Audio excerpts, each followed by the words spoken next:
What's going on, YouTube fam? We're gonna have to get into another one today. This is about the bitch box episode from the Joe Budden podcast. This was such a good episode, in my opinion. It's definitely one that I wanted to give y'all my opinion on it. Basically hit you guys with a few takes, and you guys can tell me what you guys think.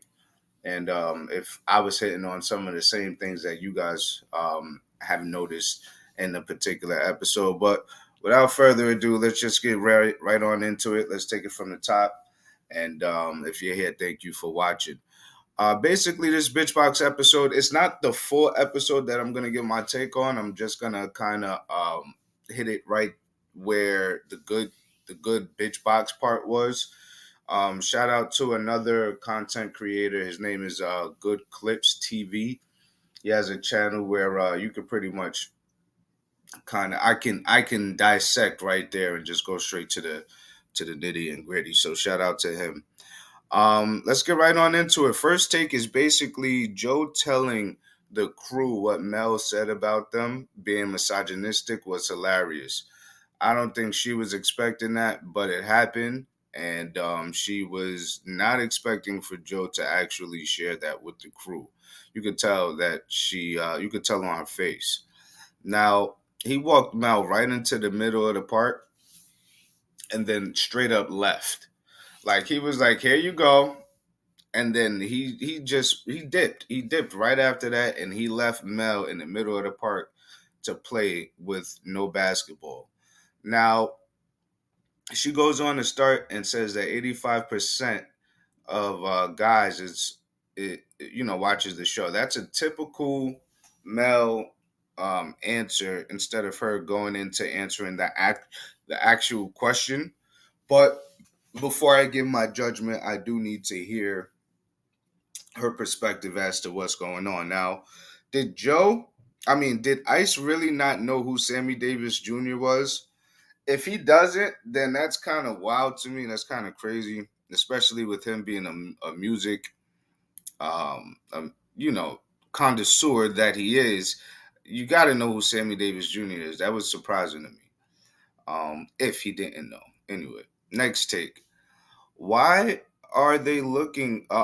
There you go. The way that they were looking at her explain herself was hilarious. They all had the face of, what the hell is she talking about? While they were looking at her, and they cut to each part. They cut to each face, which was pretty funny. Good job on the camera work. Flip playing the Wilderness song is hilarious. First off, that Wilderness song, while she was explaining herself, too funny. Now, woman misogyny being called life. Listen, that's peace. It is what it is. Mel asking if the room is self-aware is insane to me. I wonder how self-aware she is. I mean, that's just it is what it is. Joe being questioned by Mel has to feel like a freshman student um trying to question a professor over something they've been teaching for over a decade. Now, I'm not saying that that's the case, but that's just how I feel when I'm watching the show. So basically, um, yeah, like the way I feel when Mel is asking Joe a question, like the way I feel when that goes down, Joe is just sitting there answering the questions in a way that's like, yes, honey, yeah, but you're wrong. But yeah, I'm gonna answer your question. Okay, that's how I feel. I'm not saying that that's what it actually is. That's just the that's the feeling that Joe gives off when Mel is trying to combat him or ask him questions. Like it's just so nonchalant. Like we're not even on the same level, type of thing. But that's neither here or there. Let's move on. Mel said Ice was the most self-developed person in the bunch. That was pretty interesting. Flip goes, Damn, ISO. Like, I mean, basically, his ad libs on the show is great. You can't go wrong. She told Flip that he's just a student and he wants to learn. Now, I don't know if that's a bad thing. That could be a good thing. It is what it is. I'm not gonna go into it too much further than that. Joe points out that she just finally answered the question after explaining herself on Ice and Flip. Um, but he also stated that he wanted the rest of the opinions on the rest of the gentlemen in the room. Mind you, he's trying to get this, he's pulling the opinion out of Mel on Ish. He's pulling it out of her. So Ish, he was sitting there looking mad evil, or not evil, but he was just sitting there with the I'm not gonna say nothing because if I do, type of face. He just didn't really want to say anything, but he knew something was coming pretty much. Now, after that, take Mel delivers the famous bitch box, bitch box, bitch box line. And I mean, that bitch box line, it's a thing. So shout out to Mel for delivering the bitch box line.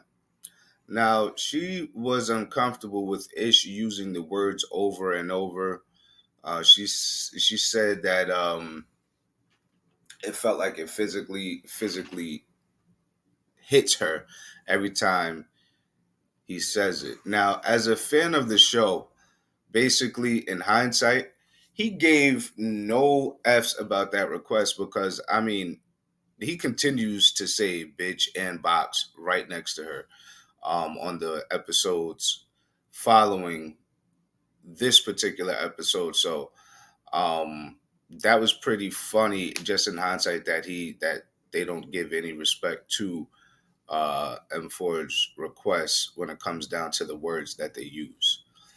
Um, she told him that he speaks through his trauma more often than he knows. Pretty funny. Mel basically just said, so, oh, wow, yeah. Mel basically just said that Ish doesn't like women.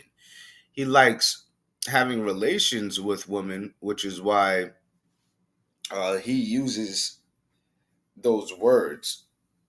He doesn't like women. He likes having relations with women. Flip got up and walked off because he clearly knew what she was implying.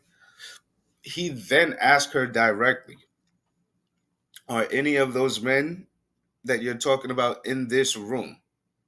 Then she completely didn't stand on her square. Yeah. She said, oh, no, no, no, not particularly. And she said that she wasn't talking about anybody in the room. Whack. Stand on your square, fam. You gotta stand on your square because you was clearly talking about Ish. Everybody that's watching the episode knows that you're talking about Ish. And for you to have to try to insult but you know what? Refer to the tag in the front, right? Parks. Mr. Garrison. Oh yeah, Parks just hit us with a Mr. Garrison K. Just got snuck in there. I don't know if you guys heard it, but I heard it. It was pretty funny. Um, her saying a physical word lands on you is funny as hell. Corey, he couldn't take it anymore and basically barked on Mel.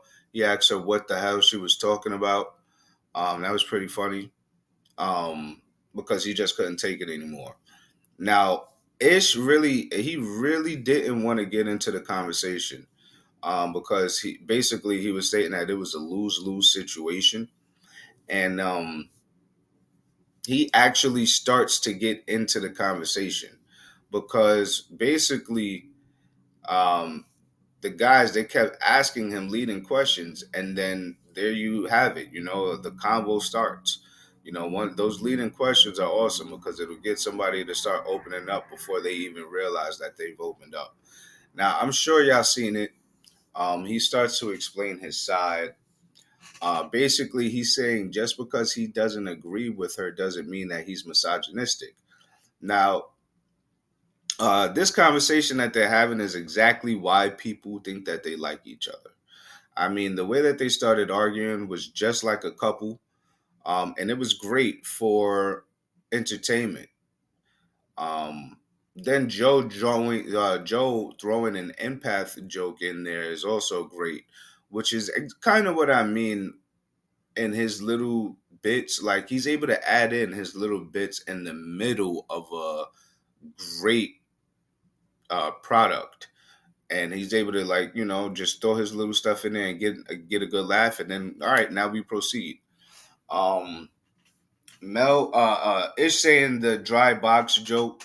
That was wild. That was funny. Mel really thinks that the word is offensive. She really doesn't like it. You can tell. Them trying to hold her accountable for and them trying to hold her accountable and to try to get her to apologize. Um, Hilarious.